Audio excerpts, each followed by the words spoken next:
अस्सलामु अलैकुम वरहमतुल्लाहि वबरकातुह।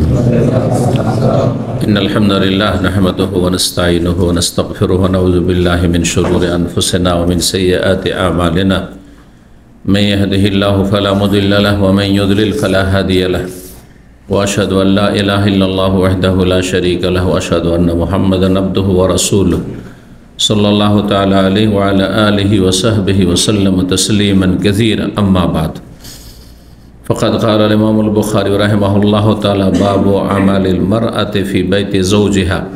क़ाल हदसना मुसद्दद क़ाल हदसना यहया अन शुअबत क़ाल हदसनी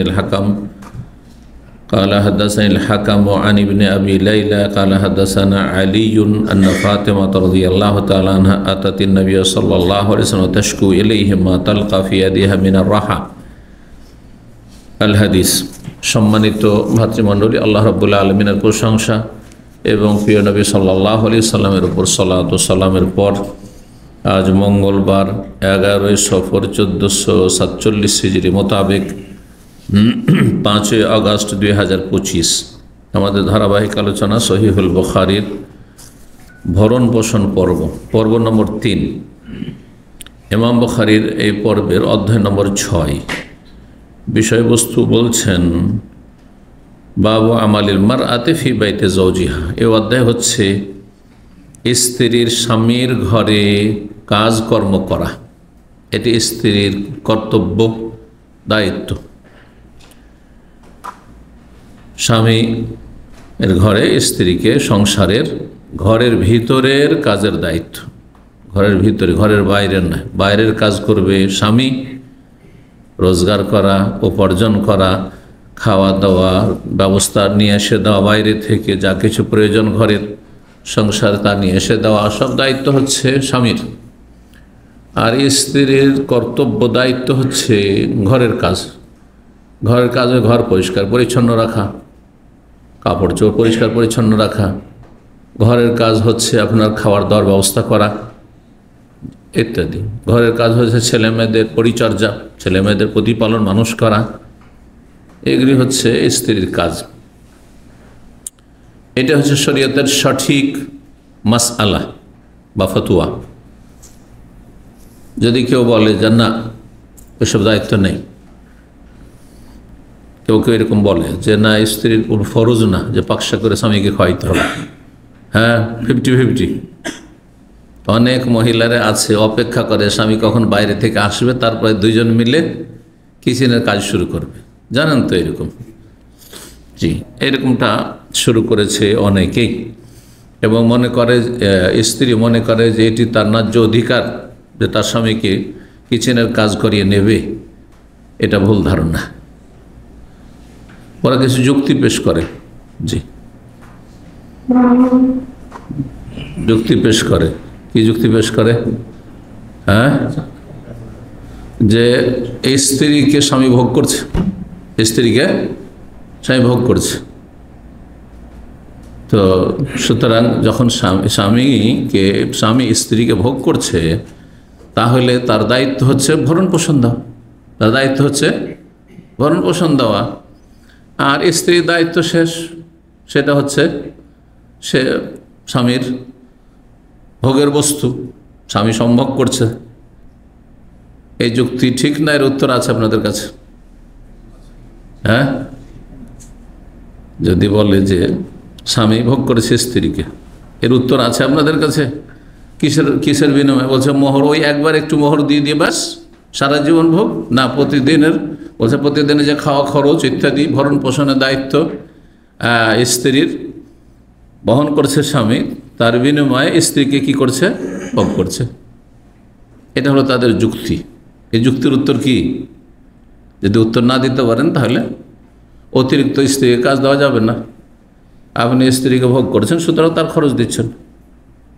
হ্যাঁ, আর তাকে কাজ কেন করিয়ে নেবেন?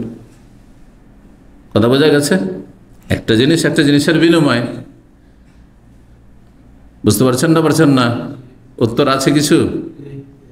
কি উত্তর? আহসান, এটা হচ্ছে উত্তর। ভোগের বিষয়টি সেটি এক পক্ষ থেকে নয়, যেমন স্ত্রী সম্ভোগ করে স্বামী, তেমনি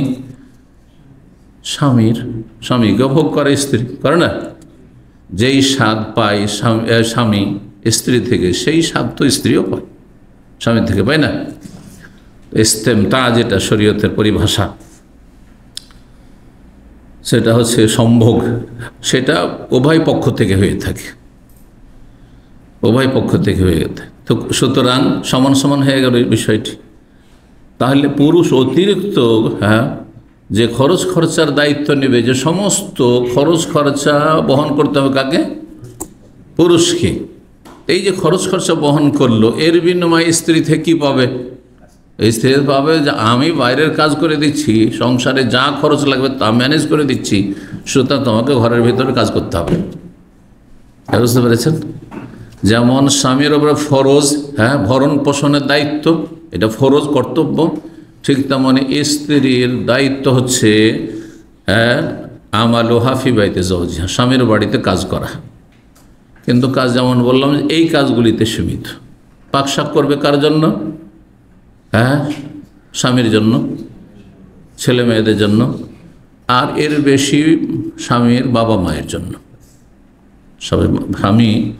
স্বামীকে সন্তুষ্ট রাখা ফরজ, তাই না?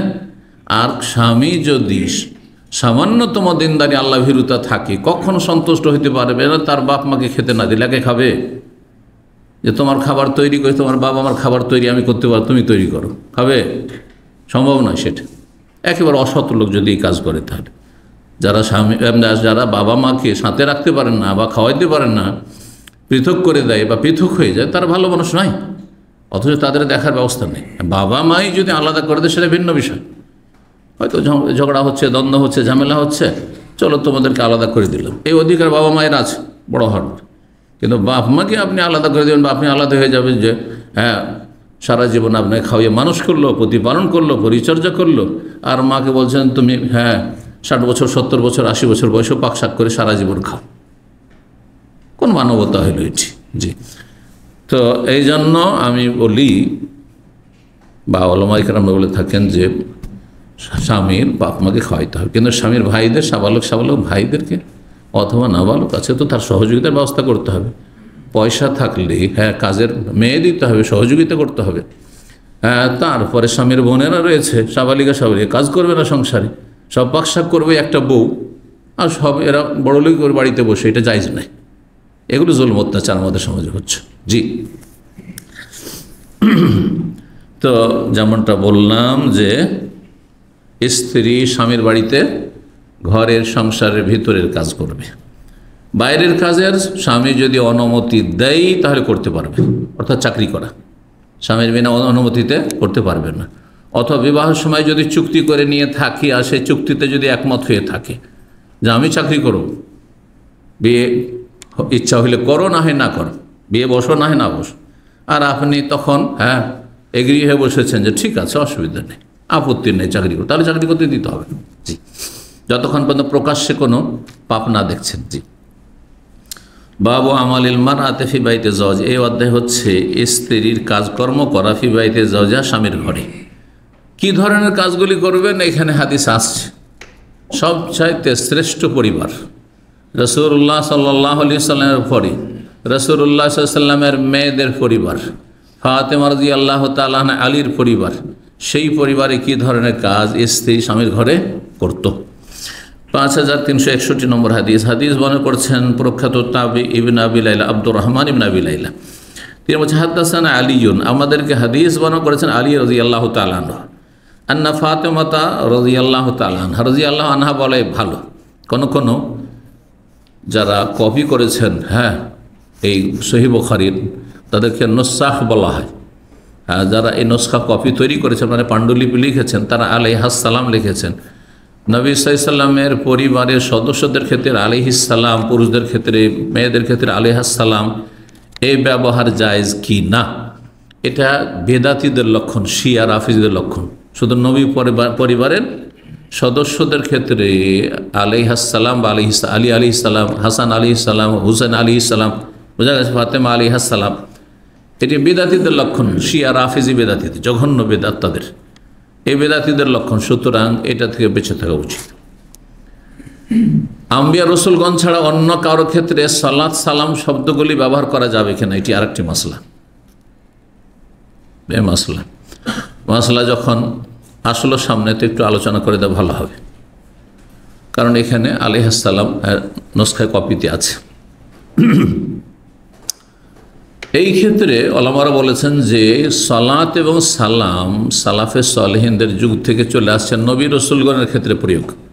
মুসা আলাইহিস সালাম, মুসা আলাইহিস সালাতু সালাম বলেন, ঈসা আলাইহিস সালাতু সালাম বলেন, নূহ আলাইহিস সালাম বলেন, মুহাম্মদ সাল্লাল্লাহু আলাইহি সাল্লাম, ইব্রাহিম আলাইহিস সালাম বলেন। সালাত এবং সালাম এই দুটো দোয়া আম্বিয়া রসুলগণের জন্যই তারা ব্যবহার করেছেন। কিন্তু যদি ব্যবহার করি অন্যের জন্য জায়েজ কি না, এই ক্ষেত্রে তিনটি মত রয়েছে। একদল বলছেন না জায়েজ, কিছু শাফিঈরা বলেছেন হারাম, আর একদল বলছেন মাকরুহ অপছন্দনীয়, আর একদল বলছেন জায়েজ, কিন্তু বিশেষ কিছু মানুষের জন্য সীমিত করতে পারবেন না। ওই স্তরের যারাই আছে তাদের জন্য আপনি ওই দোয়া করেন, তাহলে জায়েজ। কথাটা বুঝতে পারলেন? অর্থাৎ আলীও সাহাবি আর আবু বকরও সাহাবি, ওমর ওসমান সাহাবি। হ্যাঁ, আলীর জন্য যদি আলাইহিস সালাম ব্যবহার করা যায়, তাহলে আবু বকর, ওমর, ওসমান তার চাইতে বেশি হক রাখে, তার চাইতে বেশি শ্রেষ্ঠ। বোঝা গেছে কি না? আবু হুরায়রা, হ্যাঁ, আব্দুল্লাহ বিন মাসউদ, আব্দুল্লাহ বিন আব্বাস, যে কোনো সাহাবীর জন্য। তো যদি আলীর জন্য আপনি আলাইহিস সালাম ব্যবহার করেন, কখনো সালাত বা সালামের দোয়া দেন, তাহলে অন্য সাহাবীদের জন্য আপনার ব্যবহার করতে হবে। যদি না করেন, বিশেষ গোষ্ঠীর জন্য করেন, এটা বেদাতীদের লক্ষণ। সুতরাং তখন জায়েজ হবে না, তখন জায়েজ হবে না। ওই রকমের রাদিয়াল্লাহু আনহু, রাদিয়াল্লাহু আনহু সাধারণত মানে কি, কার জন্য আপনার ব্যবহার করেন? সাহাবীর জন্য। কিন্তু রাদিয়াল্লাহু আনহু আমার জন্য ব্যবহার করা যাবে না? আল্লাহর উপর রাজি হয়ে যাক, এই দোয়া দেওয়া যাবে না? হ্যাঁ, ইমাম আবু হানিফা রাদিয়াল্লাহু আনহু বলা যাবে কি যাবে না? ইমাম শাফি রাদিয়াল্লাহু আনহু, ইমাম মালিক রাদিয়াল্লাহু আনহু, ইমাম আহমদ রাদিয়াল্লাহু আনহু, মাসলাও জানেন না এখানে। যদি সবার জন্য ব্যবহার করি তাহলে জায়েজ। ইমাম বুখারী রাদিয়াল্লাহু আনহু বললাম, ইমাম আবু হানিফা রাদিয়াল্লাহু আনহু। কিন্তু আমি যেহেতু হানফি, সেই জন্য আবু হানিফার নাম আসলে রাদিয়াল্লাহু আনহু, আর বুখারীর নাম আসলে রহমতুল্লাহ আলাইহি, অথবা সেটাও বললাম না, হ্যাঁ, কৃপণতা করলাম।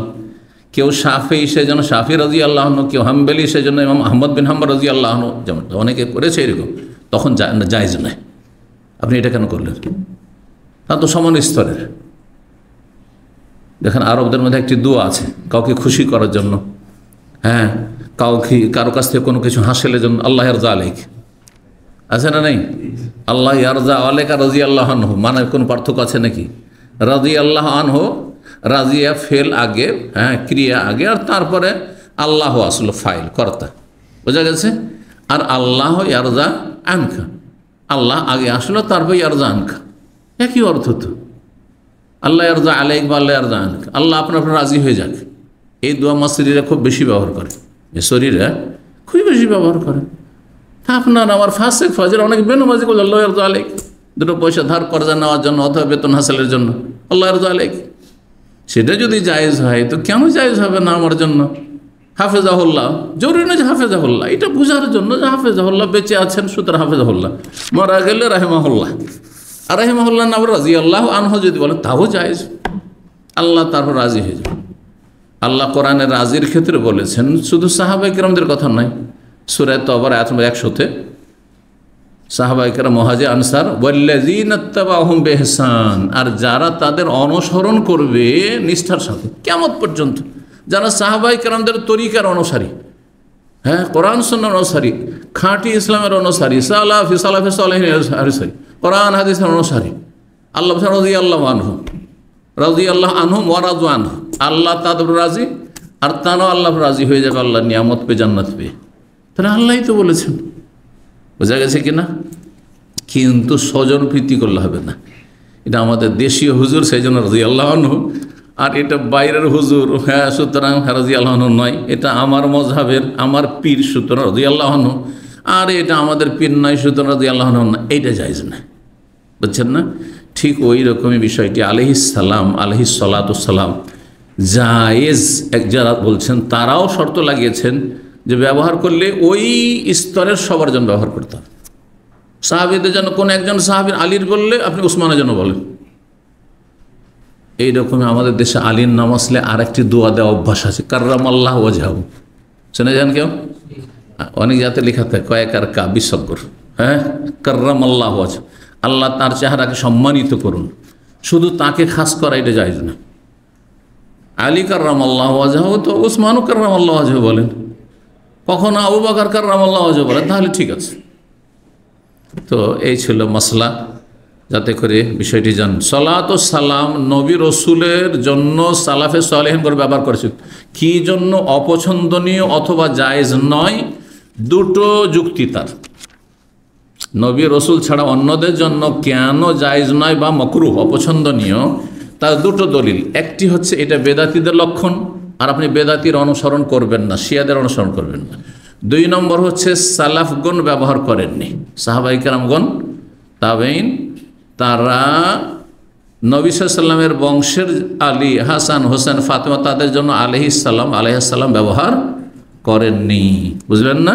দুটো দলিল মনে থাকবে, যে যারা অপছন্দনীয় বলেছেন অথবা নাজায়েজ বলেছেন তাদের দলিল হচ্ছে দুটি। একটি হচ্ছে এটি বেদাতীদের আপনার লক্ষণ, বেদাতীরা এরকম করে, আপনি করবেন না, তাদের পথ ভিন্ন পথ আপনার চাইতে, আপনি সুন্নতের অনুসারী। 2 নম্বর হচ্ছে সালাফগণ আমাদের আদর্শ, সালাফগণ এইরকম করেননি, তারা সাহাবায়ে কেরামদের আলী হোক আর উসমান হোক সবার জন্য কি বলেছেন, রাদিয়াল্লাহু আনহু ব্যবহার করেছেন। জি, জায়েজ 3টি মতের মধ্যে একটি কি বললাম, একবারে হারাম, নাজায়েজ, নবী রসুল ছাড়া অন্যের জন্য আলাইহিস সালাতু সালাম, আর আরেকটি হচ্ছে মাকরুহ, আরেকটি হচ্ছে জায়েজ। যারা জায়েজ বলেছেন তারা বেশ কিছু দলিল দিয়েছেন। জি, কোরআনে দলিল রয়েছে। যারা জাকাত নবী সাল্লাল্লাহু আলাইহি ওয়াসাল্লামের কাছে জমা করতে আসতো, সূরা তাওবাতে আয়াত রয়েছে, জাকাত দিতে আসতো, আল্লাহ বলেছেন খুয মিন আমওয়ালিহিম সাদাকা, হে নবী তোমার উম্মত, তোমার সাহাবায়ে কেরাম যাদের জাকাত ফরজ হয়েছে তাদের কাছ থেকে জাকাত আদায় করো, মানে গ্রহণ করো দিতে আসলে। ওয়াসাল্লি আলাইহিম খুয মিন আমওয়ালিহিম সাদাকা তুতাহিরুহুম ওয়া তুযাক্কিহিম বিহা, তাদেরকে পাক পবিত্র করো এবং তাদের আত্মার পরিশুদ্ধি করো। ওয়াসাল্লি আলাইহিম, এবং তাদেরকে সালাতের দোয়া দাও। এই যে সালাত ব্যবহার করলেন না, এই আয়াতের আমল করে রাসূলুল্লাহ সাল্লাল্লাহু আলাইহি ওয়াসাল্লামের কাছে কোনো গোত্র বা কোনো ব্যক্তি, কোনো বংশের লোক যদি জাকাত জমা করতে আসতো বাইতুল মালে, তখন বলতেন আল্লাহুম্মা সাল্লি আলা আলি ফুলানিন, আল্লাহ অমুক বংশের ওপর, অমুক পরিবারের ওপর তুমি সালাত রহমত বর্ষণ করো। সালাত ব্যবহার করতেন। তো সালাতের দোয়া বা শান্তির দোয়া, সালাম, আসসালামু আলাইকুম, ওয়ালাইকুম আসসালাম বলছি না, কিন্তু এটা ওলামারা বলছেন, যারা মাকরুহ অপছন্দ বলেছেন সামনাসামনি দেখা হয়েছে আসসালামু আলাইকুম, ওয়ালাইকুম আসসালাম, কিন্তু ধরেন একজনের নাম আসলে এখানে উপস্থিত নেই, দেশে আছে অথবা চোখের আড়ালে দূরে আছে, অমুক শেখ আলাইহিস সালাম, এটা ওলামার মাকরুহ বলেছেন। কিন্তু সামনে থাকলে আসসালামু আলাইকুম শেখ, অসুবিধা নেই, ওই তো সালামেরই তো দোয়া। কিন্তু আলাইকাস সালাম, আসসালামু আলাইকুম, সালামের দোয়া, ঠিক আছে, ওয়ালাইকুম আসসালাম জায়েজ, এটি হচ্ছে সালাম, ইসলামের অভিবাদন। আর যদি চোখের আড়ালে থাকে তাহলে অন্য দোয়া দেবেন, আলাইহিস সালাম বলবেন না, যাতে সাধারণ। এতে আরেকটা ফায়দা, আর একটা ক্ষতি থেকে আপনার বাঁচা, সেটা হচ্ছে যে সাধারণ মূর্খ জনগণ ভাবে যে ও নবী নাকি, যে আলাইহিস সালাম বললো, ঠিক কিনা, নবী আর গায়ের নবীতে কি হয়ে যাবে, গড় মিক্স হয়ে যাবে, একাকার হয়ে যাবে, এটা তো বলবে না, ভুল বোঝাবুঝি থেকে রক্ষা করবেন মানুষকে। জি, কথা লম্বা হয়ে গেল, কিন্তু বিষয়টি গুরুত্বপূর্ণ। এক কথায় অপছন্দনীয়, আর যদি জায়েজ হয় তাহলে সবার জন্য সেটা বলতে হবে, একই স্তরে সবাই। জি, তো বলছেন ফাতেমা রাদিয়াল্লাহু তাআলা আনহা একদিন নবী সাল্লাল্লাহু আলাইহি ওয়াসাল্লামের কাছে বাড়িতে আসলেন, তাশকু ইলাইহি, তার কাছে অভিযোগ করার জন্য, কিসের, মা তালকা ফি ইয়াদিহা মিনার রাহা, জাঁতা ঘোরানোর কারণে তার হাতে যে ফোসা পড়ে গেছে, সে অভিযোগ করে যে আব্বা, আমার স্বামীর ঘরে গিয়ে, আলীর বাড়িতে গিয়ে বিয়ে দিলেন, আর তার বাড়িতে জাঁতায় আটা পিষতে পিষতে আমার হাতে ফোসা পড়ে গেছে। সুবহানাল্লাহ। নবী সাল্লাল্লাহু আলাইহি সাল্লামের সবচাইতে প্রিয় মেয়েরা, জি, তার সবচাইতে ছোট মেয়ে, আবার অনেকে শুধু ফাতেমাকে জানে, অন্য কাউকে জানে, এটা আবার শিয়াদের লক্ষণ। কিন্তু নবী সাল্লাল্লাহু আলাইহি ওয়াসাল্লাম কি কম বেশি করতেন নাকি মেয়েদের ভালোবাসায়? আমি যদি করি তো আমার ইমানে ত্রুটি আছে। আমার 5 মেয়ে আছে, যদি কোনোটাকে বেশি ভালোবাসি কোনোটা কম ভালোবাসি, তার মানে আমার ইমানে ত্রুটি আছে, ভেজাল আছে। তাহলে রাসূলুল্লাহ সাল্লাল্লাহু আলাইহি ওয়াসাল্লাম কি করে চিন্তা করতে পারেন? জি, আমি এক সময় ওমরায় আমাদের দিনী ভাইদেরকে ফ্রি ওমরা বাস থাকলে যেতাম, একবার যৌবনকালে যেতাম, এখান থেকে 2005-7 পর্যন্ত গেছি হয়তো। তো গিয়েছি, আলহাসার ড্রাইভার ছিল, সে শিয়া। আলহাসার ড্রাইভার শিয়াগুলো একটু নমনীয় থাকে, ভদ্রও থাকে। তো ফেরার পথে আমরা একটু প্রতিযোগিতা কম্পিটিশন করছি, আর সেখানে জিজ্ঞাসা করেছি প্রশ্ন, আগে আরবিতে প্রশ্ন করলাম, তারপরে 1-2 জন হয়তো উর্দু ভাষী ছিল, ইন্ডিয়ান পাকিস্তান ছিল, যেন উর্দুতে বলেছি, আরবি ছিল, সুডানি ছিল, মসরি ছিল 2-1 হইজন, কিন্তু মেজরিটি আমরা 25-30 জন বা তারও বেশি ছিলাম বাংলাভাষী। তো বাংলাতে বললাম। তো তারপরে আমাদের ভাইয়েরা তো মাশাআল্লাহ লেখাপড়া করছে, 4 মেয়ের কথা বলল, পুরস্কার পেল। তো আমার পাশে সামনে বসে আছে সেটা ভার, হ্যাঁ শিয়া, বলছে ওয়াল্লাহি আউয়াল মাররা আসমা, জীবনে প্রথম শুনছি যে নবীর 4 মেয়ে, জীবনে প্রথম শুনছি। তাহলে শিয়া ধর্মটি কত বাতিল ধর্ম, যে নবী সাল্লাল্লাহু আলাইহি ওয়াসাল্লামের পরিবারে 4 মেয়ের, শুধু 1 মেয়ের চর্চা হয়, 3 মেয়ের নাম পর্যন্ত নেই। এতে কি সত্যি ভালোবাসা আছে না শত্রুতা আছে? যদি কোনো ব্যক্তি আপনাকে আকাশে উঠায় আর আপনার 3 ভাই বোনকে ঘৃণা করে, তাহলে আপনি তাকে আপনার পরিবারের দুশ্মন বলবেন না? আপনারও দুশ্মন বলবেন, যে মুনাফিক কপট দুশ্মন আমার। হ্যাঁ, আউযু বিল্লাহি মিনাশ শাইতানির রাজিম। আল্লাহ রাব্বুল এইসব গোমরাহদের থেকে, আর গোমরাহিতে যারা লিপ্ত হয়েছে, তাদের যারা ভক্ত, কথিত সুন্নি কিন্তু এরা সুন্নি নয় আমাদের সমাজের, তাদের অনিষ্ট থেকে আল্লাহ জাতিকে রক্ষা করুন। তো তিনি কি করতেন? শুধু পাকশাক করতেন। হ্যাঁ, পাকশাক করার জন্য রুটি পাকাবেন, তো তার জন্য কি লাগবে? আটা, গম, জব পিসতেন আমাদের মা খালারা। জি, এমনকি আমার ওয়াইফও এক সময় বাড়িতে ছিল, জাঁতা ছিল, ঠিকই ছিল, করেছে। জি হ্যাঁ, 1988-তে বিয়ের পরে করেছে। তারপরে 2-4 বছর পরে আস্তে আস্তে উঠে গেছে, যখন আপনার আটা পিসার জন্য মেশিন, আপনার এসব হয়ে গেল, আর যা আপনার কি করার জন্য, চাল কোটানোর জন্য, ধান কোটানোর জন্য, তখন আর প্রয়োজন হলো না। কিন্তু একসময় করতে হয়েছে, জি করতে হয়েছে। এখনও যদি এইরকম কোনো গ্রামে গঞ্জে পরিস্থিতি থাকে যে হয়তো বা সম্ভব নয় আর্থিক দিক থেকে, অথবা বাজার অনেক দূরে আছে, আর সে বাড়িতেই সে পিষতে হবে, অথবা ধান ভাঙা, আমরা কি বলে, ধান ভাঙা বলেন না চাল কোটানো বলেন? ধান ভাঙানো, যে সব ভাষা বিভিন্ন ভাষা আছে। তো এগুলো করতে হবে। তো এগুলো যদি স্বামী বলে, অথবা স্বামীর মা বলে যে এই ধানটা কোটাও, হ্যাঁ ধান ভাঙাও, তাহলে ওইটা কোনো জুলুম না। হ্যাঁ, ব্যবস্থা আছে, অল্প পয়সা লাগে, হয়ে যাবে। তারপর না, বাড়িতেই করতে হবে, কৃপণ কিছু আছে, আবার জালেম আছে, ওটা চলবে না, ওটা চলবে না। এই জন্য আজকাল চলবে না। আজ এটা কতদিন আগের কথা বয়ান করছি, এটা 32-33 বছর আগের, 34 বছর আগের কথা বয়ান করছি। তখনকার যুগে আস্তে আস্তে ধীরে উঠেই গেছে প্রায় আজকাল। তো যাই হোক, এই ধরনের কাজগুলি করতে হবে। কিন্তু সীমা লঙ্ঘন, বাড়াবাড়ি আমাদের সমাজে আবার আছে। মহিলাদেরকে বাড়িতে গরু পুষে, হ্যাঁ বাড়িতে বকরি পুষে, সবগুলিকে চারা দিতে হবে। হ্যাঁ, গরুর সানি দিতে হবে, আমরা সানি বলি, জানি না চারাগুলো কি বলেন, ঘাস টাস কেটে অথবা খড় টট কেটে কুটে যে দিতে হয়। হ্যাঁ, তো এইসবও করতে হয় না। তারপরে বাইরে গিয়ে ওই যে আপনার গোবর টোবর সাফ করতে হবে, হারাম এগুলো না। বেহায়া বেপরদা হয়ে আপনার স্ত্রী বা আপনার মা বোন এগুলো করবে, এগুলো জায়েজ না, এগুলো পুরুষদের কাজ, এগুলো পুরুষরা বাইরের কাজ। এটা জি। ওবালাগা আন্নাহু জাআহু রাকিকুন, ফাতেমা রাদিয়াল্লাহু তাআলা আনহার কাছে সংবাদ পৌঁছেছে যে নবী সাল্লাল্লাহু আলাইহি ওয়াসাল্লামের কাছে কিছু দাস দাসী এসছে। দাস দাসী সবাইকে নবী সাল্লাল্লাহু আলাইহি ওয়াসাল্লাম বিতরণ করছেন, আমার আব্বা বিতরণ করছেন, আর আমার এত কষ্ট করে কাজ করতে হচ্ছে, আমাকে এটা দিবে না? তো বাবার কাছে আশা নিয়ে এসছেন যে একটা দাসী যদি আমিও পেয়ে যাই, একটা কাজের মেয়ে, তাহলে সহযোগিতা হবে। আল্লাহ যদি কাউকে সচ্ছল করে, আর মেয়ের বিয়ে দিয়েছেন, আর সে মেয়েকে শ্বশুর বাড়ি পাঠিয়েছেন, আর কাজকর্ম আছে, তার সাথে যদি একটা কাজের মেয়ে পাঠিয়ে দেন, মাসালা এখানে এই হাদিস থেকে ইস্তেমবাদ করতে পারেন, জায়েজ আছে। আপনার মেয়ে যদি বলে যে আমি যাবো শ্বশুর বাড়ি যাচ্ছি, আমার সাথে একটা কাজের মেয়ে দেন, আপনার ধন সম্পদ মেলা আছে, কারণ ওরা দিচ্ছে না, আমার শ্বশুর বাড়িতে দিচ্ছে না, আমাকে মেহনত পরিশ্রম করতে কষ্ট হচ্ছে আমার জন্য, চাওয়ার হক আছে। তাহলে না জায়েজ তো চাননি ফাতেমা রাদিয়াল্লাহু, যদিও নবী সাল্লাল্লাহু আলাইহি ওয়াসাল্লাম দেননি, ওর চাইতে উত্তম বিকল্প দিয়েছেন।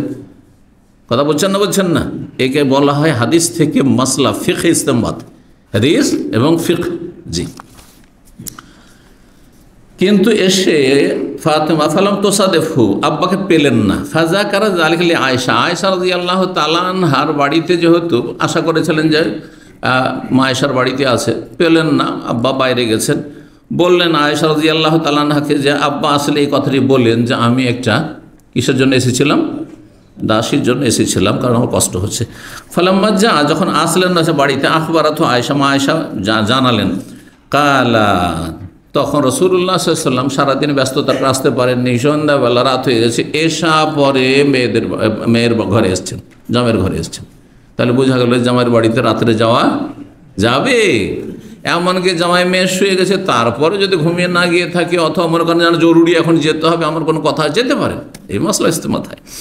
ফাজাআনা, আমাদের কাছে আসলেন নবী সাল্লাল্লাহু আলাইহি ওয়াসাল্লাম, আব্বা। ফাকাদ আখাযনা মাযাজিআনা, সেই সময় আমরা আমাদের বিছানা গ্রহণ করে নিয়েছিলাম, মানে আমরা বিছানায় শুয়ে পড়েছিলাম। ফাজাহাবনা নাকুম, যেমনই এসেছেন আব্বা তেমনই আমরা উঠে, হ্যাঁ শুয়ে আছি দুজনে স্বামী স্ত্রী, লজ্জা লাগবে না তো, তাড়াতাড়ি করে আমরা উঠে বসতে যাচ্ছি, বসে গেছি। ফাকালা, বললেন আলা মাকানিকুমা, তোমরা আপন জায়গায় থাকো, আপন অবস্থায় থাকো। জি, তাহলে বুঝে লজ্জার বিষয় নয়। সবাই জানে স্বামী স্ত্রী একসাথে ঘুমায়, তাই না? আর স্বামী স্ত্রী একসাথে এক চাদরে ঘুমায়, অন্যদের সাথে এক চাদরে আর এক কম্বলে এক লেফে ঘুমানো যায়জ নয়, যদি সাবালক হয় তাহলে, বা 10 বছর বেশি হয় তাহলে। তো তোমরা আপন জায়গায় অবস্থান করো। ফাজা আসলেন, দূর থেকে নয়। ফাকাদা বাইনি ওয়া বাইনাহা, আলী বলছেন আমার মাঝে আর মেয়ে, আমার স্ত্রী ফাতেমার মাঝখানে, দুইজন শুয়ে আছেন পাশাপাশি, মাঝখানে এসে বসে গেলেন, পায়ের দিক থেকে এসে বসে গেলেন। ওয়াকাদ ওয়াজাদতু বারদা কাদমাইহি আলা বাতনি, সেই সময় নবী সাল্লাল্লাহু আলাইহি ওয়াসাল্লামের দুই মোবারক পায়ের শীতলতা আমি অনুভব করলাম আমার পেটে। তাহলে বোঝা গেল আলী রাদিয়াল্লাহু খালি গায়ে ছিল। এখান থেকে বোঝা গেল যে স্বামী স্ত্রী খালি গায়ে ঘুমানো যাবে। কথা বুঝলেন না? বুঝলেন না? দেখেন সূক্ষ্ম মশলা কেমন, একটা হাদিসে কত মশলা ইস্তেমাত হইতে পারে, কত ফিকহ আপনি ফিকহের জ্ঞান অর্জন করতে পারেন। তো পেটে কি লেগেছে গিয়ে? পা।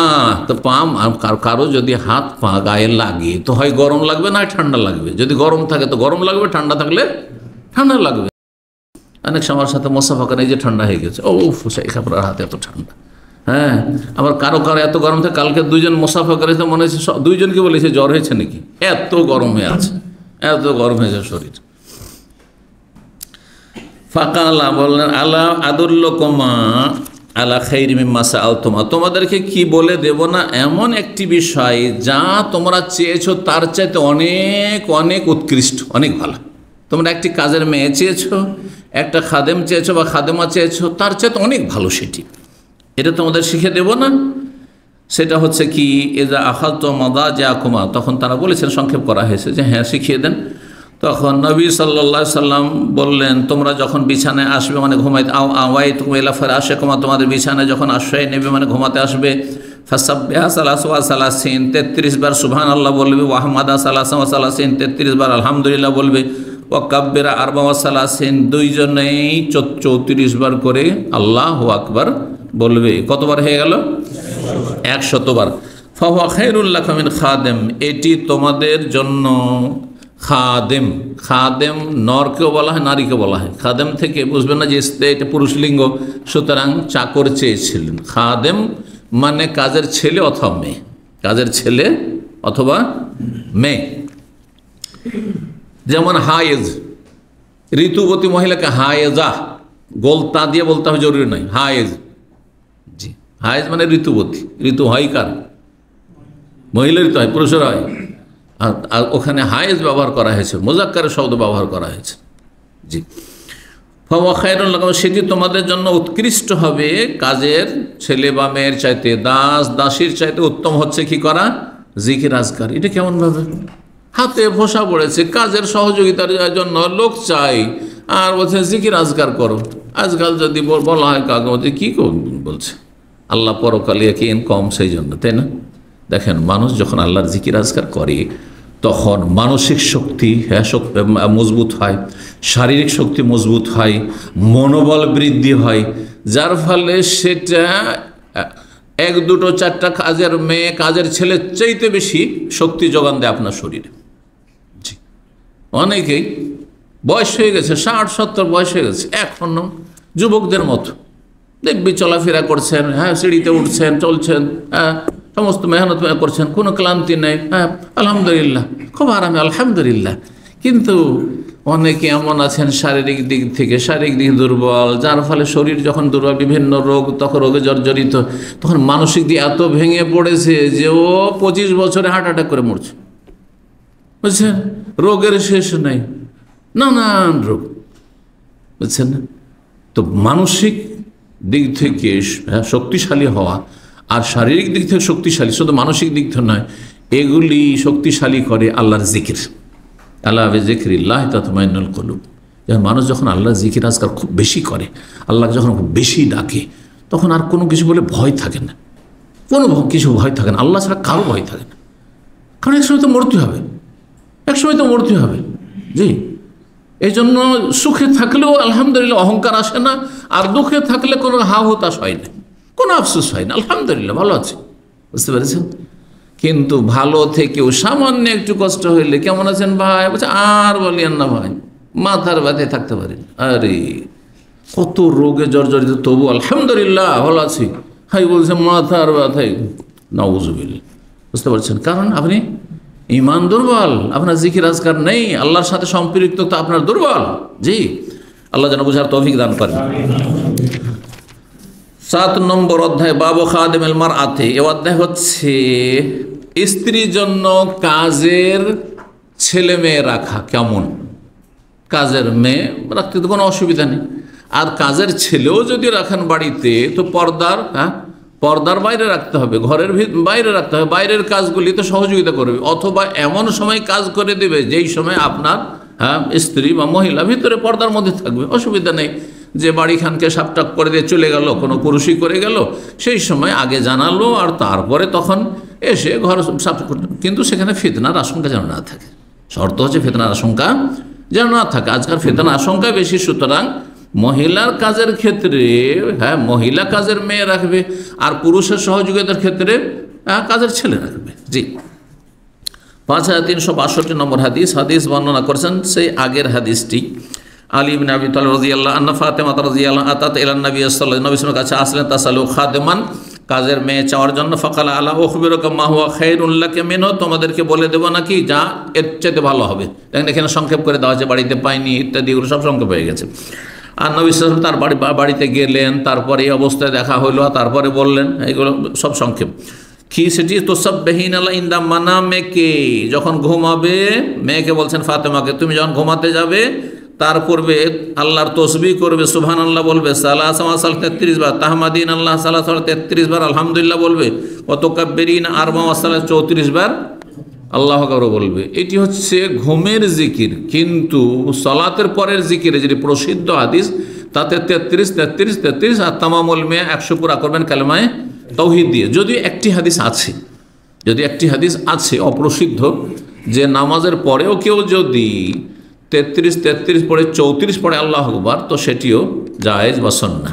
দেখেন তসবির ক্ষেত্রে কিন্তু বেশ বিভিন্ন আরও নিয়ম আছে। জি, 20 বার করেও আছে, কথা বোঝা গেছে না? 20 বার করেও আছে, তারপরে 10 বার করেও আছে, 10 বার করে 30, 3 10 30, এটিও আছে। যাই হোক, সেদিকে যাচ্ছি না। কালা সুফিয়ান, তারপর সুফিয়ান বলছেন, এহদাহুন্না আরবা ওয়া সালাসুন মা তারাকতুহা, তার একটি হবে 34, মানে আল্লাহু আকবার 34 হবে এটা জরুরি নয়, আলহামদুলিল্লাহ যদি 34 হয়ে যায়, সুবহানাল্লাহ যদি 34 হয় তাও চলবে, তিনি বর্ণনা করেছেন। কিন্তু প্রসিদ্ধ ওইটি যে আল্লাহু আকবার 34। তবে আগে পরে অন্য হাদিসে রয়েছে আগে পরে করলে কোনো দোষ নেই, আগে আল্লাহু আকবার পরে আলহামদুলিল্লাহ শেষে কোনো আগে পরে হলে কোনো অসুবিধা নেই, তরতিব জরুরি নয়, এটি প্রসিদ্ধ তরতিব সিরিয়াল। ফামা তারাকতুহা বাদ, তারপর থেকে আলী বলছেন যে জীবনে আর ছাড়িনি আমি, এই যে জিকির শুরু করেছি ঘুমাবার আগে কখনো ছাড়িনি, কিলা, তখন তাকে জিজ্ঞাসা করা, ওয়ালা লাইলাতা সিফফিন, সিফফিনের যুদ্ধের রাতে, যেই সময় আলী রাদিয়াল্লাহু তাআলা মুআবিয়ার দুই পক্ষ থেকে রাতের অন্ধকারে যুদ্ধ মুনাফিকরা শুরু করিয়ে দিয়েছিল। জি, ভিতরে মুনাফিক সাহাবাই ঢুকেছিল আপসে লড়ানোর জন্য।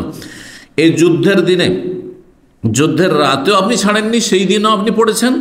কাল ওয়ালা লাইলাতা সিফফিন, সিফফিনের রাতও এত টেনশন, এত চিন্তা, এত উম্মতকে নিয়ে দেশকে নিয়েছেন, তারপরে আমি সেই রাতেও ছাড়িনি এই জিকির। সুবহানাল্লাহ।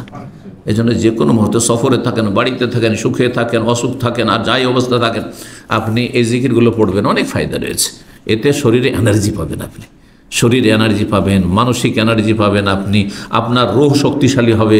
জি, 8 নম্বর বাবু খিদমতের রাজুল ফি আহলি। এই অধ্যায় হচ্ছে যে পুরুষ ব্যক্তি তার পরিবারে মানে স্ত্রীর কাছে গিয়ে কিছু কাজকর্ম করবে। এটা কেমন? এটা কি স্ত্রীর গোলামি?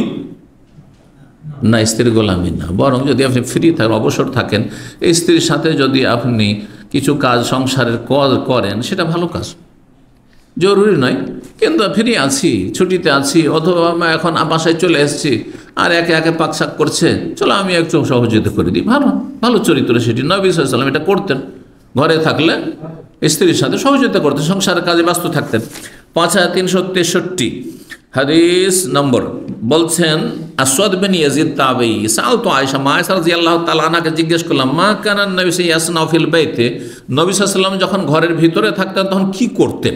বাইরে থাকলে তো না হয় দিনের কাজ, দাওয়ার কাজ করছেন, ইসলামের খেদমত, কিন্তু কি করতেন বাড়িতে? কালাত, মা আয়েশা বলেন, কানা এখন ফি মেহনাতে আহলিহি, তিনি নিজ পরিবারের কাজকর্মে ব্যস্ত থাকতেন, নিজ পরিবারের কাজকর্মে ব্যস্ত থাকতেন। সেই কাজগুলি কি ছিল? হাদিসে আছে, অন্য হাদিসে জুতা স্যান্ডেল ছিঁড়ে গেলে সেলাই করে দিতেন, কাপড় ছিঁড়ে গেলে আপনার তালি দিয়ে দেওয়া, রিফু করা, এগুলো করতেন, যে ইত্যাদি ইত্যাদি সব করতেন। জি, আর তারপর এমনকি উকুন তুলতেনও কাছে। জি, এখলি উকুন তোলা বুঝেন তো? কি বলেন আপনারা? চুল থেকে। জি, ফাইজা সামিয়াল আজান, মনে করেন যে এগুলো হয়তো মহিলাদের কাজ, মানে আপনি করতে পারেন। জি, বাচ্চাদেরকে একটু পরিপাটি করে দিলেন, সুন্দর করে দিলেন, সব স্ত্রীর জন্য ছেড়ে না দিয়ে আপনি একটু স্মৃতি করে দিলেন, সুন্দর সাজিয়ে দিলেন, আপনি একটু কাপড় চোপড় বদলিয়ে দিলেন ছোটো বাচ্চাদের। জি, পরিষ্কার পরিচ্ছন্ন করে দিলেন। ফাইজা সামিয়াল আজান, কিন্তু সংসারের কাজে থাকলেও যখনই আজান শুনতেন সালাতের, খারাজা, সাথে সাথে বেরিয়ে পড়তেন, বিলম্ব করতেন না। আজানের পর আচ্ছা যাচ্ছি, 20 মিনিট আছে, এগুলো স্বভাব কিন্তু ইমানের দুর্বলতা, ইমানের দুর্বলতা। আজান হয়েছে, বেরিয়ে পড়ুন। 9 নম্বর অধ্যায়, আল্লাহ তৌফিক দান করুন। বাবুন বা বাবু, এই অধ্যায় হচ্ছে ইযা লাম ইউনফিক রাজুলু, কোনো পুরুষ যদি ভরণ পোষণের দায়িত্ব পালন ঠিকভাবে না করে, স্ত্রী ছেলেমেয়ের খরচ না চালায়, ফালিল মারআতে, তো স্ত্রীর জন্য জায়েজ হচ্ছে আনতা খোজাবে ইলমেহি, তাকে না জানিয়ে, তার অজান্তে তার টাকা পয়সা নিয়ে সংসারে খরচ করতে পারবে। মায়াকফি, কতটা যা তার জন্য যথেষ্ট হয়, অতিরিক্ত নয়, যথেষ্ট হয়। ওয়ালাদেহা, তার বাচ্চাদের জন্য যথেষ্ট হয়। বিল মারুফ, ন্যায়সঙ্গতভাবে, অন্যায়ভাবে নয়, সীমা লঙ্ঘন করে নয়, বাড়াবাড়ি করে নয়, বেশি খরচ নেবে না। না জানিয়েও নেওয়া যাবে। তাহলে খাবার দাবার নেই, আর এইদিকে টাকা পয়সা আছে, জমা কার্ড আছে, বের করবে আর খরচ করবে, অথবা টাকা পয়সা বাড়িতে জমা আছে, খরচ করবে। জি, 5364 নম্বর হাদিস, মা আয়েশা রাদিয়াল্লাহু তাআলা আনহা বর্ণনা করছেন, আন্না হিন্দা বিনত উতবা, উতবার মেয়ে হিন্দ রাদিয়াল্লাহু তাআলা আনহা, তিনি বলেন, ইয়া রাসূলুল্লাহ, ইন্না আবু সুফিয়ান রাজুলুন শাহীহুন, আবু সুফিয়ান হচ্ছে এমন মানুষ যে অত্যন্ত কৃপণ। শাহী, বখিলের চাইতে বেশি এতে অর্থের ব্যাপকতা আছে, এই জন্য অত্যন্ত শব্দ লাগালেন। অত্যন্ত কৃপণ, প্রচণ্ড কৃপণ। গতকালকে হাদিসটি এসেছিল, মিসিকুন শব্দ এসছে, দেখেন, মিসিকুন, বাখিলুন, অন্য হাদিস আছে, এখানে আসলো শাহীহুন। জি, ওমাইয়ুকা শুহা নাফসি ফাউলাইকা হুমুল মুফলিহুন, যদি কাউকে কৃপণতা থেকে আল্লাহ মুক্ত রাখেন, যে কৃপণ বখিল নয়, তাহলে সে হচ্ছে সফল। বখিল না মানে আল্লাহর রাস্তায় আপনি কোরবানি করতে পারবেন না, আল্লাহর রাস্তায় আপনি দান খায়রাত করতে পারেন, সাদকা করতে পারবেন। ওয়ালাইসা ইউতিনি মা ইয়াকফিনি ওয়া ওয়ালাদি, আমার এবং আমার সন্তানদের জন্য যতটা যথেষ্ট হয় ততটা দেয় না, অল্প দেয়, খরচ জুটে না। ইল্লা মা আখাযতু মিনহু, তবে যদি আমি নিয়ে নিই, ওয়া হুয়া লা ইয়ালাম, তাকে না জানিয়ে, তাহলে নিতে পারি, কারণ তার পয়সা আছে, ধন দৌলত ছিল আবু সুফিয়ানের, কিন্তু কৃপণ ছিল।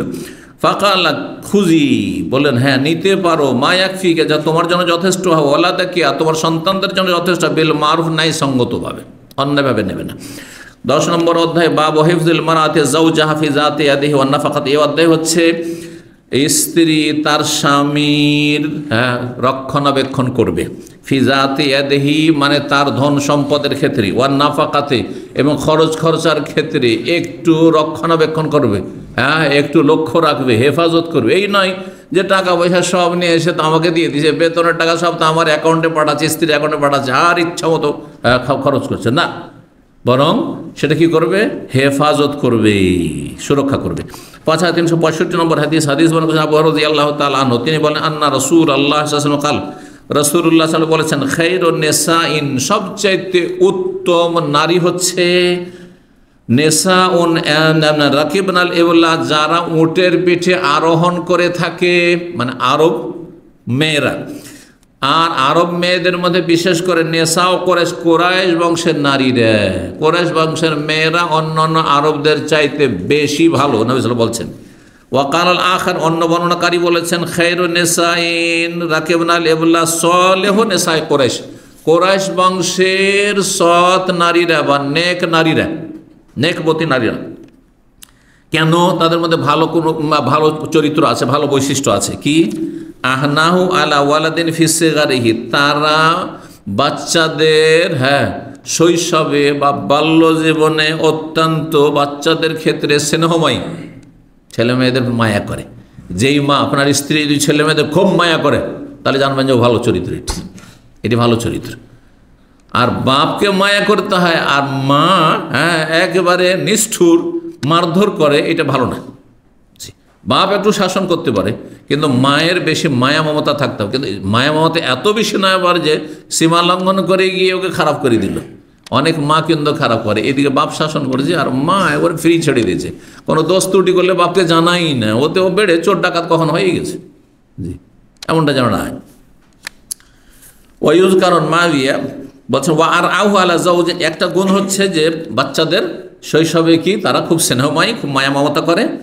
আর আহু আলা জাওজিন ফি যাতি ইয়াদিহি, আর তারা স্বামীর ধন সম্পদের বেশি রক্ষণাবেক্ষণ করে, হেফাজত করে। জি, 11 নম্বর অধ্যায় বলছে বাবু কিসওয়াতিল মারাতি বিল মারুফ। এই অধ্যায় হচ্ছে স্ত্রীকে বস্ত্র দেবেন ন্যায়সঙ্গতভাবে, যতটা পোশাক লাগে দেবেন, অপচয় করবেন না।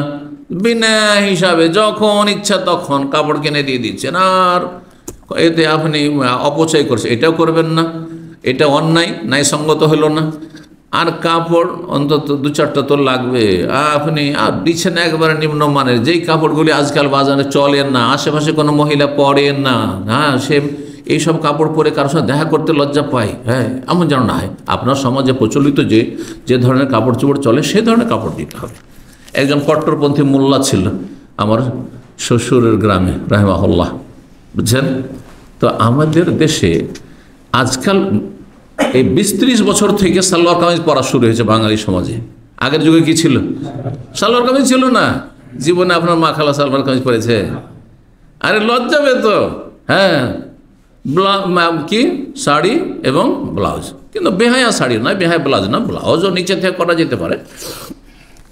এখন ও করতো কি, বলছেন না আমি সায়া দেবো না, শাড়িও দেবো না, ব্লাউজও দেবো না, দেয়নি কোনোদিন, দেয়নি। এখন বুড়ো হয়ে এখন দিয়েছে, এখন একটু হিদায়ত হয়েছে। জি, কয়েক বছর থেকে আল্লাহ হিদায়ত করুক। কিছু আছে নিম মোল্লা, জান খাতরা ইমান, কাঠমোল্লা, যাদের অল্প বিদ্যা ভয়ঙ্কর। বলতো কি যে সায়া পরলে অথবা ম্যাক্সি পরলে নিচের দিক থেকে খুলে যাবে। কি বুঝলেন? বুঝলেন না?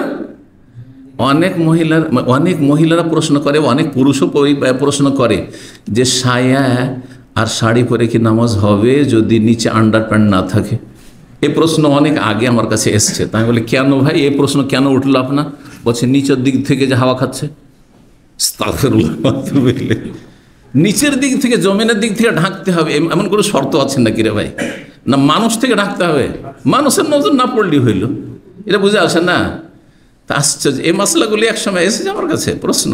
জি, তো এইরকমই ধারণা ওই মোল্লার ছিল যে নিচের দিক থেকে খুলে যাবে, সুতরাং আমি সায়াও পড়তে দেবো না। সায়া বুঝেন তো?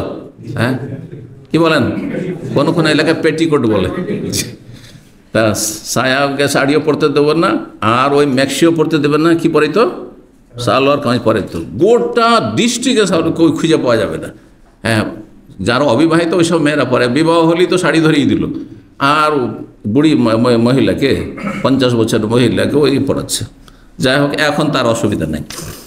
তো যাই হোক, 5366 নম্বর হাদিস বর্ণনা করছেন আলী রাদিয়াল্লাহু তাআলা আনহু। আজকে মাশাআল্লাহ আলীর হাদিস বেশি আসছে, তাই না? কাল তিনি বলেন, আতা এলাইয়া নবী সাল্লাল্লাহু আলাইহি ওয়াসাল্লাম, নবী সাল্লাল্লাহু আলাইহি ওয়াসাল্লাম আমার কাছে দিয়ে পাঠালেন। আতা ইউতি মানে দেওয়া, মানে দিয়ে পাঠালেন।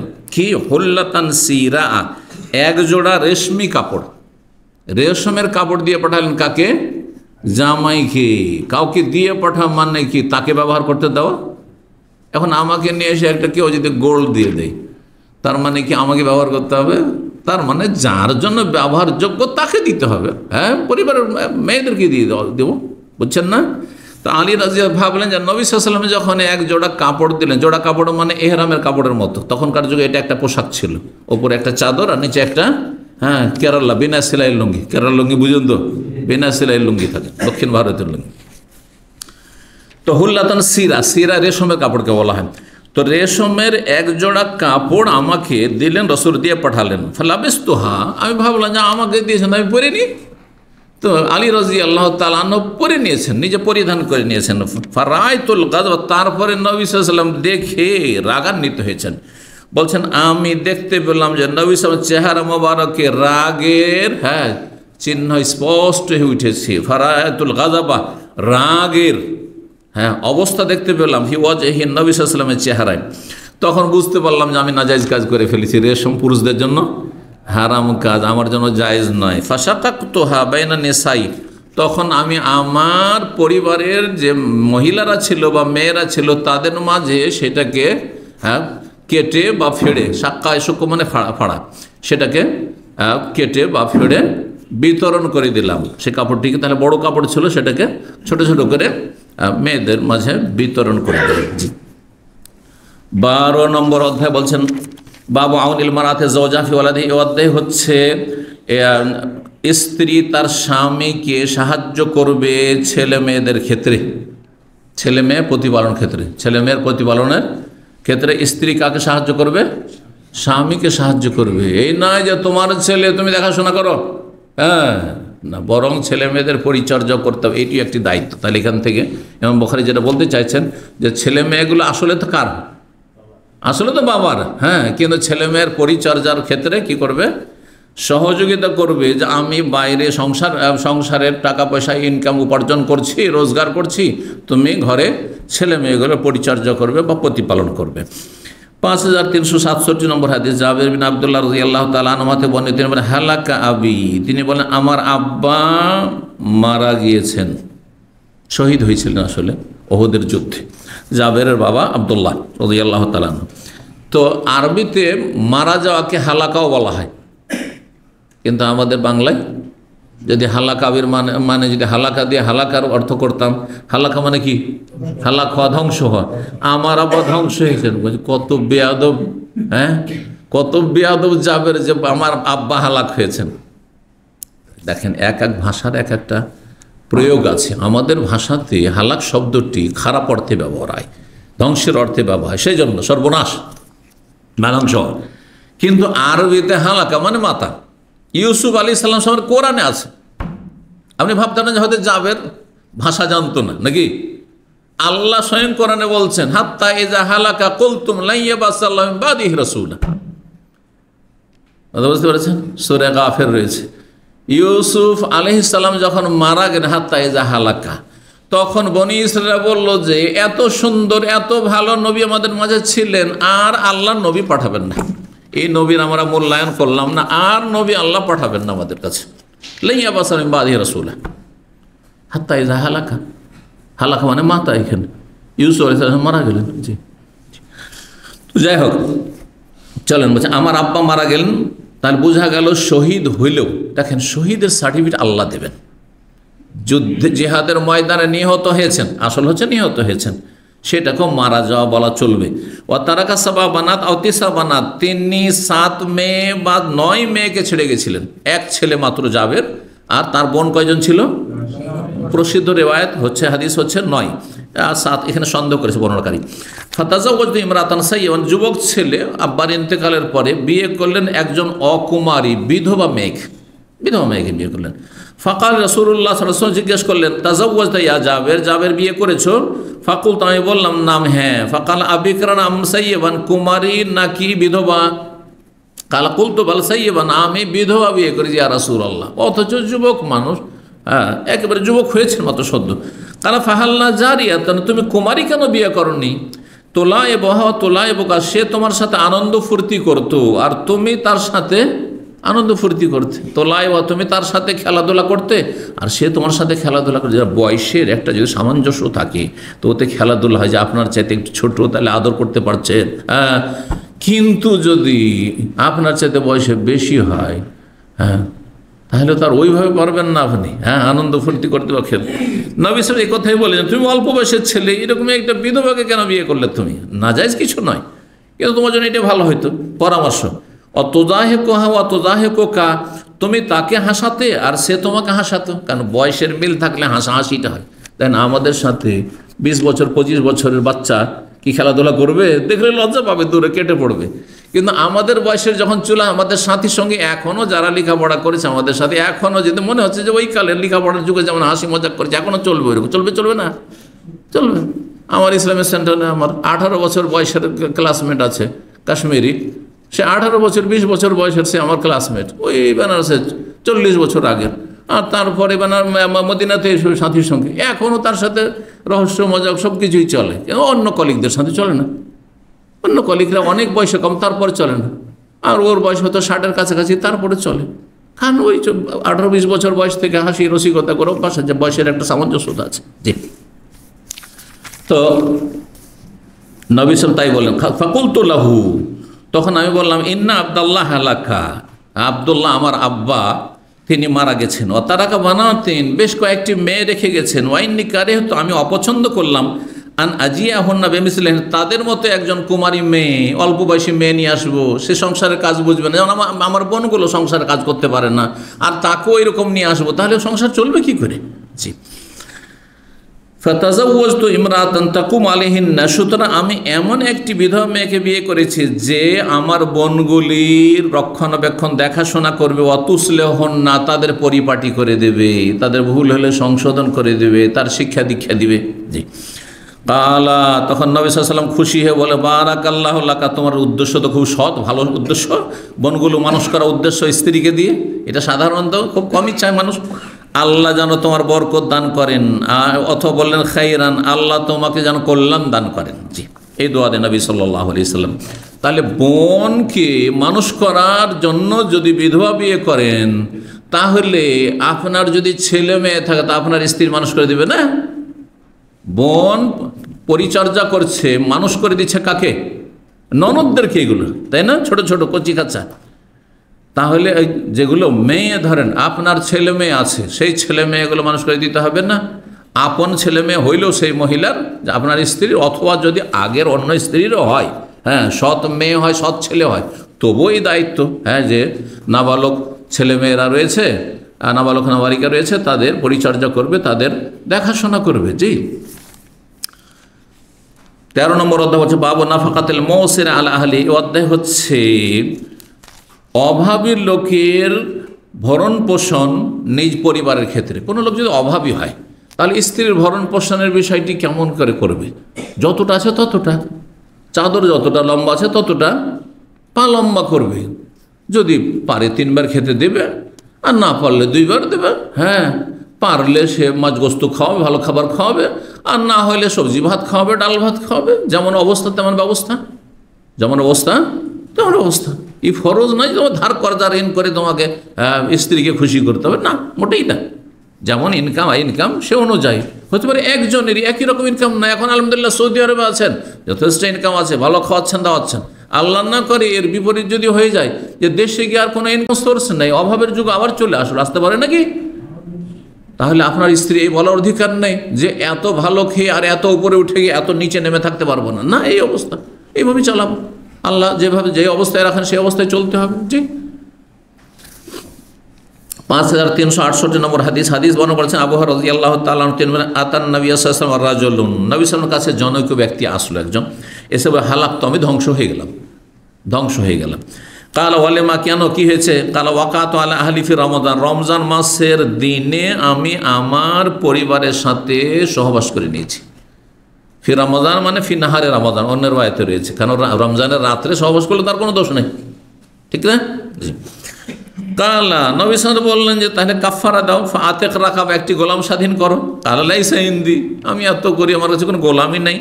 কালা ফাসুম শাহরানে মুতাতাবিআইন, তুমি একাধারে 2 মাস রোজা রাখো অবিরাম, মুতাতাবিআইন অবিরাম কন্টিনিউ রোজা রেখে যাও। মাঝখানে অসুস্থ হলে অথবা সফর করতে বাধ্য হলে কোন জায়গায় সফরে যেতে হবে, তাহলে সেই দিনগুলি বিরতি দিবে, আবার সুস্থ হয়ে গেলে অথবা সফর থেকে আবার শুরু করে দেবে।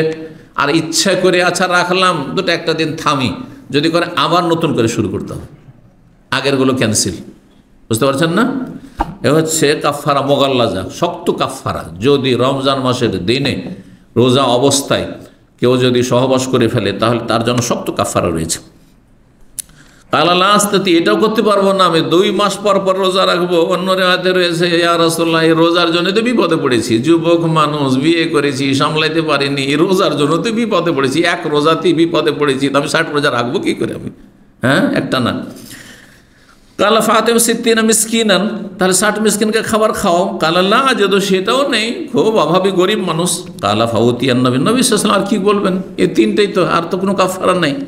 তো নবী সাল্লাল্লাহু আলাইহি ওয়াসাল্লাম নীরব হয়ে গেলেন। কিছুক্ষণের মধ্যে নবী সাল্লাল্লাহু আলাইহি ওয়াসাল্লামের কাছে নিয়ে আসা হলো বে আরাকিন, 1 বস্তা ফিহে তামারুন, খেজুর, 1 বস্তা খেজুর আসলো।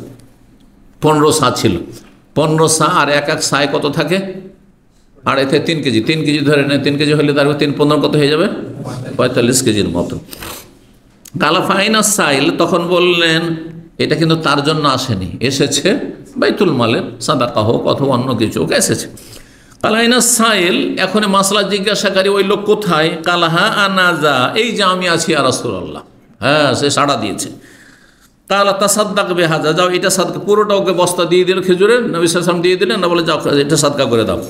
কালা আলা আহওয়াজা মিন্না ইয়া রাসূলুল্লাহ, আমার চাইতো অভাবীকে সাদকা করতে হবে, মানে আমার চাইতে অভাবে মদিনায় খুঁজতে হবে ইয়া রাসূলুল্লাহ। সাদকা করব আমি, তার মানে কি আমার মতো লোক কাকে সাদকা করতে হবে? আমার চাইতে অভাবী, তাহলে ঠিক কিনা? আমার চাইতে বেশি অভাবী লোকের ওপর সাদকা করতে হবে ইয়া রাসূলুল্লাহ। ফাওয়াল্লাযী বাআসাকা বিল হক, সেই আল্লাহর কসম করে বলছি যিনি আপনাকে সত্য সহকারে প্রেরণ করেছেন নবী করে, মা বাইনা লাবাতাই আহলু বাইতিন আহওয়াজা মিন্না, মদিনার প্রস্তরময় 2 প্রান্তরে, বুঝলেন? প্রস্তর মানে পাথর, লাবাতনের এর আগে অর্থ করেছে, লাবাতন মানে কুচি, কুচি পাথর, ক্ষুদ্র ক্ষুদ্র পাথর, কঙ্কর। মদিনার 2 দিকের মাটির বৈশিষ্ট্য হচ্ছে, মদিনার আপনার বাবুস সালামের দিকে মানে উত্তর দিকে, না উত্তর দিকে বলছে, উত্তর দক্ষিণ তো দক্ষিণ দিকে মুখ করে নামাজ পড়ছে মদিনা থেকে, তাই না? আর উত্তর দিক পেছনে থাকছে, তাহলে কোন দিক হবে? পশ্চিম আর পূর্ব। বাকির দিক পূর্ব, আর পশ্চিম হচ্ছে বাবুস সালামের দিক। পশ্চিম আর পূর্বে 2 দিকে কিছুটা দূর গেলেই আপনি, ওই যুগে এখন বোঝা যায় না, কারণ ঘর বাড়ি হয়ে গেছে, তারপরে রোড হওয়ার পরে ওইসব আসল অবস্থাটা বোঝা যায় না যে কী ছিল, কিন্তু একটু খোলা জায়গা দেখলে বোঝা যাবে যে কুচি পাথর বিশিষ্ট এলাকা এগুলো। তো মদিনার প্রস্তরময় মানে কুচি পাথর বিশিষ্ট, সহজ ভাষায় কুচি পাথর বিশিষ্ট 2 প্রান্তরে, আর এর মাঝেই মদিনার বসবাস, মদিনার লোকের বসবাস। মদিনা তখন ছোট্ট মদিনা ছিল, আজকালকার মসজিদ নববী যতটা, ততটাই মদিনা ছিল সেই যুগে, তার বড় ছিল না।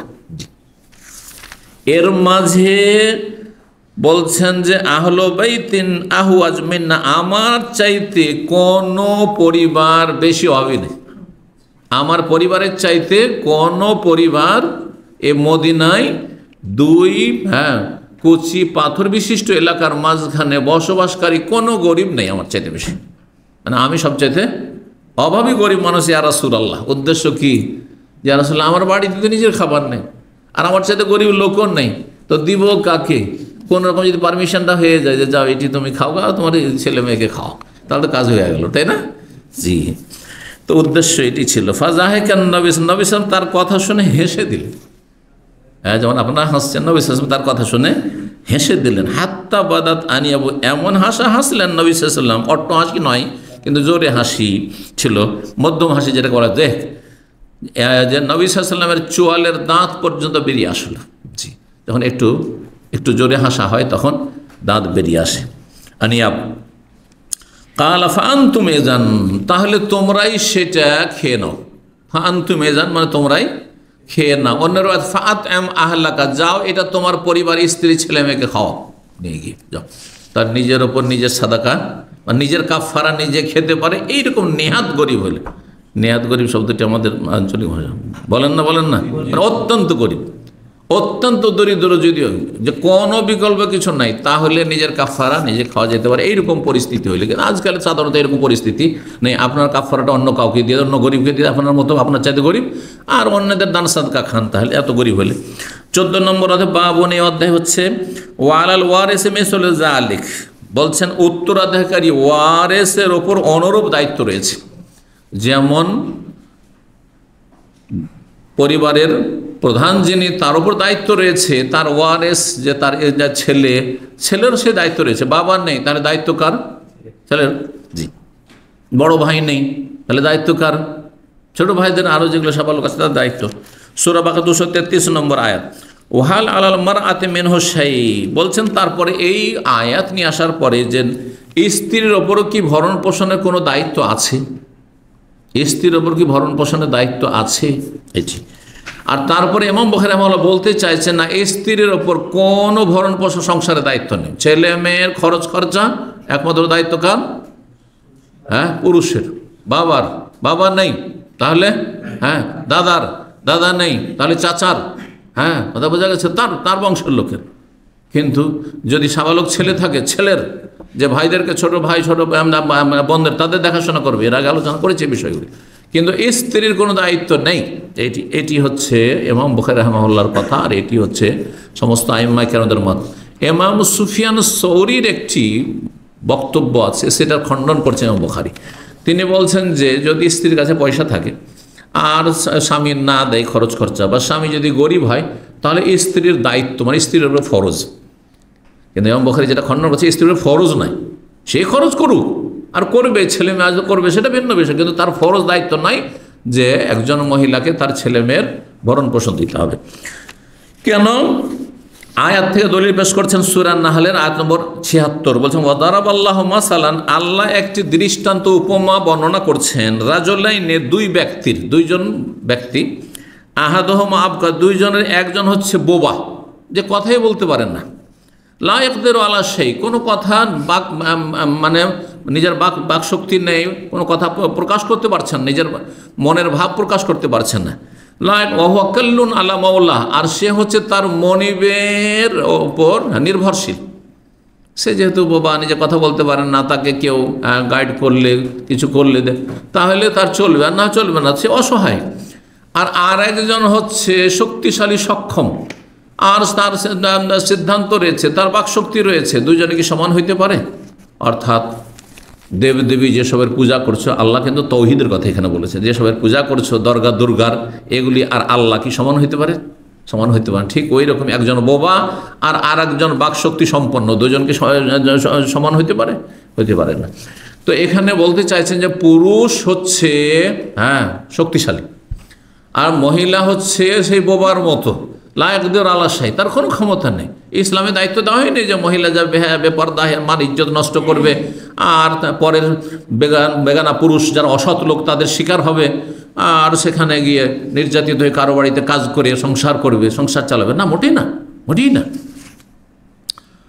5369 নম্বর হাদিস মনে করছেন যায়েনব বিনত আবু সালামা বলছেন, উম্মে সালামা রাদিয়াল্লাহু তাআলা তার মা থেকে বর্ণনা করে বলছে, ইয়া রাসূলুল্লাহ, বলেন হে আল্লাহর রাসূল, হাল্লি মিন আজরিন, আমার কি নেকি হবে, ফি বানি আবি সালমা, আবু সালমার সন্তানদের ওপর খরচ খরচা করলে, আন উনফিক আলাইহিম, যদি তাদের জন্য আমি খরচ খরচা করি, ওয়ালাস্তু বিতারিকাতিহিম, কারণ আমি তার বাচ্চাদেরকে আমি ছাড়তেও পারছি না, কারণ সেগুলি আমারও বাচ্চা, কাজ এই অবস্থায় ছাড়তে পারছি না, অসহায়। ওয়াহাকাজা ইন্নামাহুম বানিয়া, কারণ যেমন আবু সালমার এগুলি বাচ্চা ছেলে মেয়ে, তেমন আমারও ছেলে মেয়ে। উম্মে সালমা কি বলছেন? আবু সালমা যখন মারা গেলেন তখন কয়েকজন ছেলে মেয়ে ছিল, তার কচি কাঁচা সব। এখন স্বামী মারা গেছেন, বিধবা তিনি, কিন্তু তার ধন সম্পদ কিছু ছিল। বলছেন যে আমি কি আমার ছেলে মেয়েগুলোকে খরচ করতে পারবো, বা করলে আমার নেকি হবে? এই কথা জিজ্ঞেস করছেন।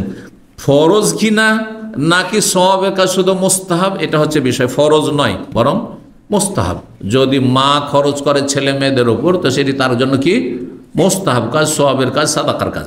জি, বলছেন ওয়াহাদিন্নামাহম বানিয়া, এরা হচ্ছে আমারই সন্তান। কালার নাম, হ্যাঁ, আল্লাহকে আজরু মা আনফাকতে আলাইহিম, তুমি যতটা খরচ করবে তার নেকি তুমি পাবে, তার নেকি তুমি পাবে। জি,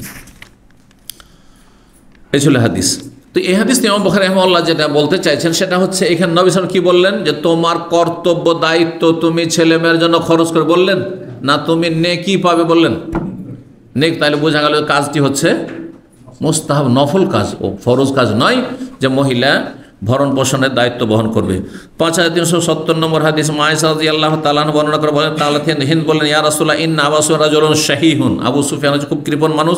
ফাহাল আলাইয়া জুনাহুন, আমার কি কোনো গুনাহ হবে না, না আখাযা মিন মালিহি, তার ধন সম্পদ থেকে যদি আমি কিছু নিয়ে নিই, মা ইয়াকফিনি ওয়া বানিয়া, যা আমার জন্য আমার ছেলেদের জন্য যথেষ্ট হয়। কালা খুজি বিল মারুফ, ন্যায়সঙ্গতভাবে নিতে পারবে।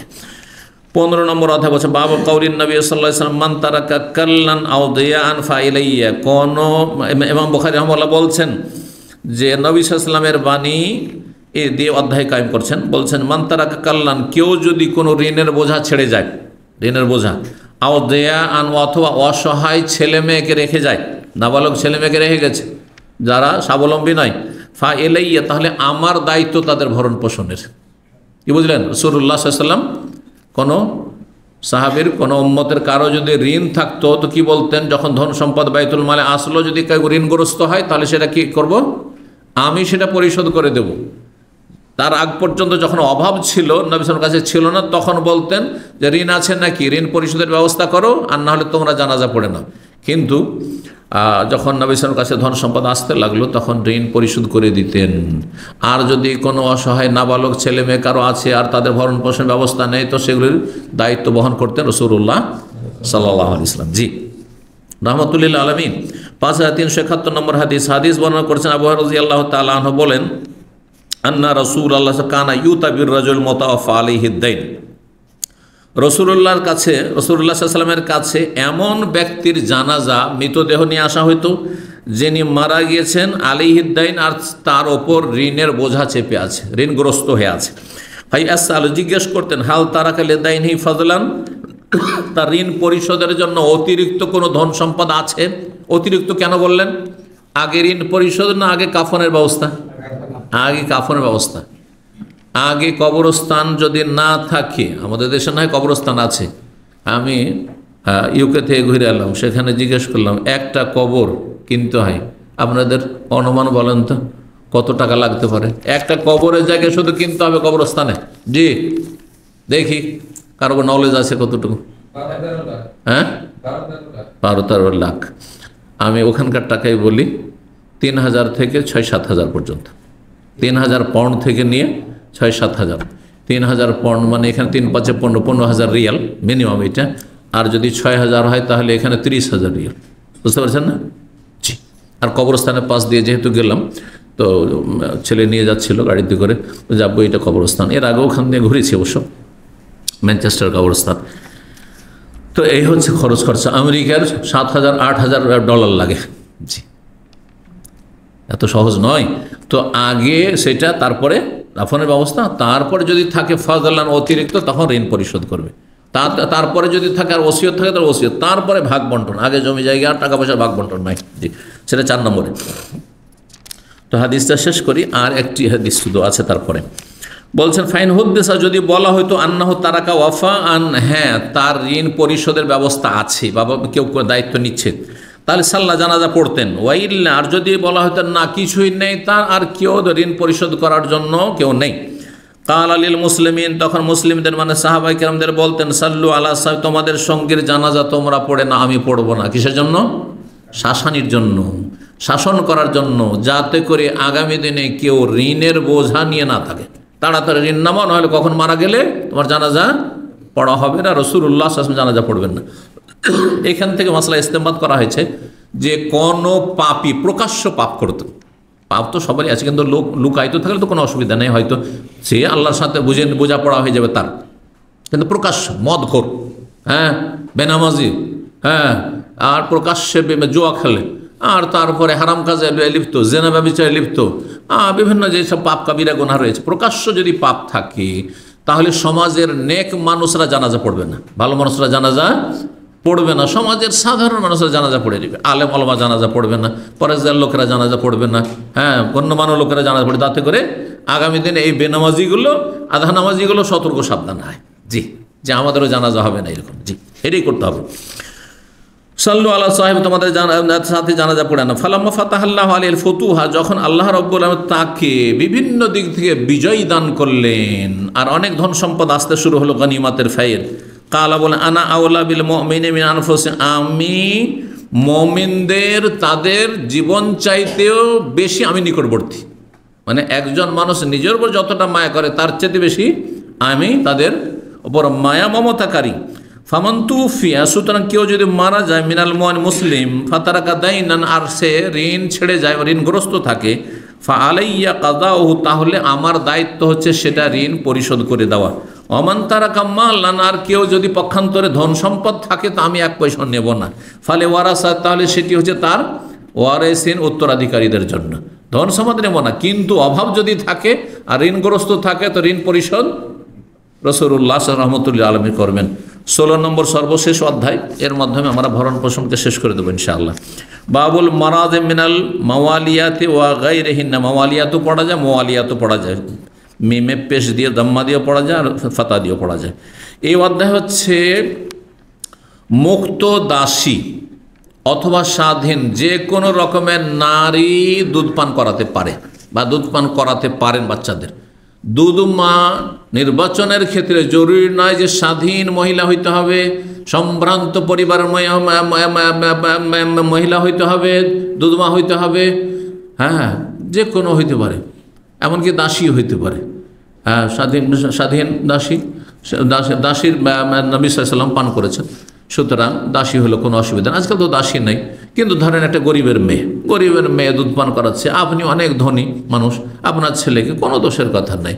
বা আমাদের সমাজে আবার বিভিন্ন ক্যাটাগরি করে রেখেছে, এক শ্রেণীর জাহেল মূর্খরা, তো শ্রেষ্ঠ যারা নিজেদেরকে শ্রেষ্ঠ পরিবারের মনে করছে, সৈয়দ আর অমুক আর চৌধুরী আর ভূঁইয়া, আর সাধারণ একটা গরিবের পরিবারের মহিলাকেও দুধ পান করাতে বাচ্চা দিতে পারে।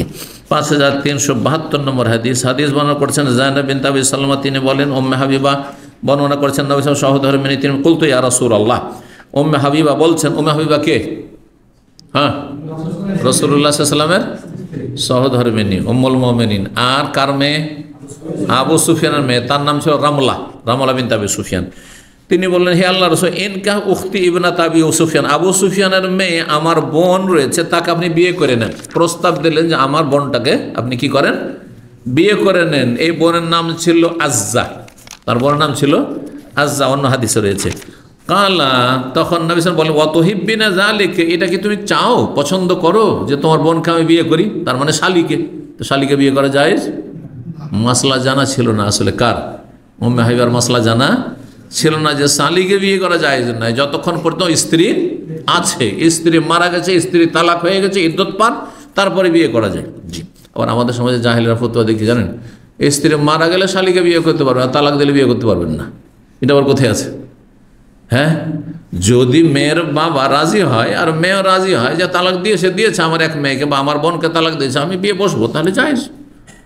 কিন্তু সাধারণত রাজি হয়তো হয় না, সেটা ভিন্ন বিষয়। কিন্তু শরীয়তের মাসলায় মরলে শুধু শালী বিয়ে করতে পারবেন আর তালাক দিলে বিয়ে করতে পারবেন এমন ফতোয়া নেই। কিন্তু তুমি কি এটা চাও যে তোমার বোনকে আমি বিয়ে করি? তোর নাম। তখন মেয়ে বললে, হ্যাঁ, কেন চাইবো না? অবাক হবেন যে সতীন চাইছে। সতীন কেউ চায়?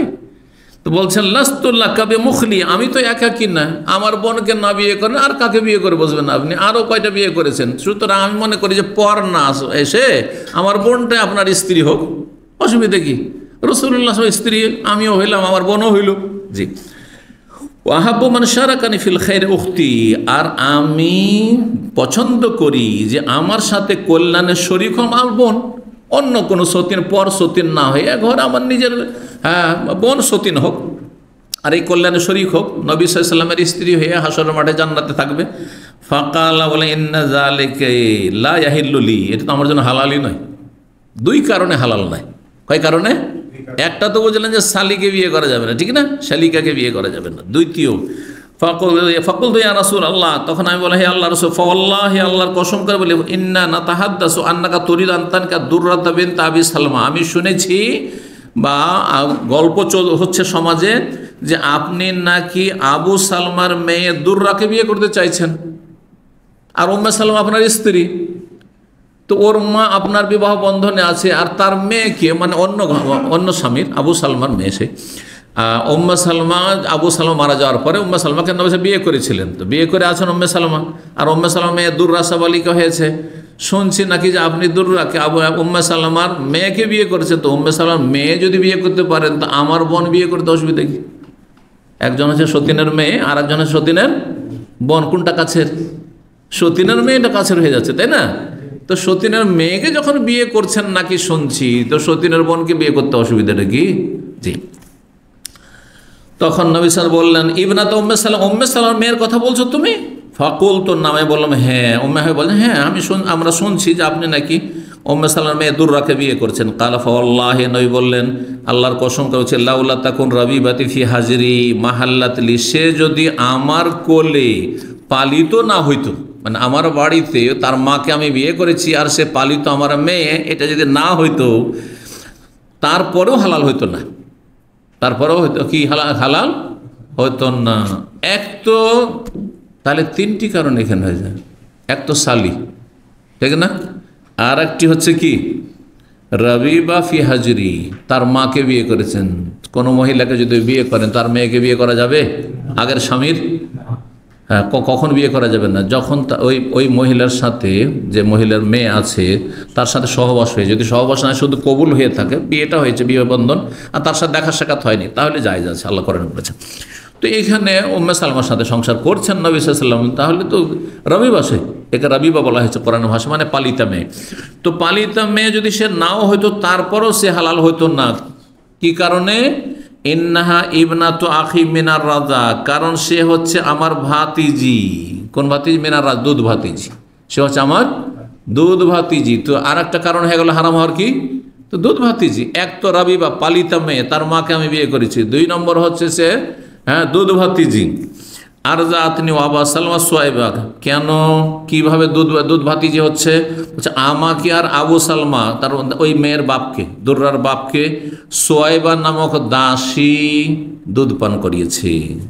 সোয়াইবা আবু লাহাবের দাসী ছিল, আবু লাহাবের দাসী ছিল। যখন নবী সাল্লাল্লাহু আলাইহি ওয়াসাল্লাম ভূমিষ্ঠ হন তখন খুশিতে এই সোয়াইবাকে স্বাধীন করে দিয়েছিল আবু লাহাব, কিন্তু হতভাগা, তার হেদায়েত নসিব হয়নি, কট্টর দুশ্মন হয়েছে বড় হয়ে।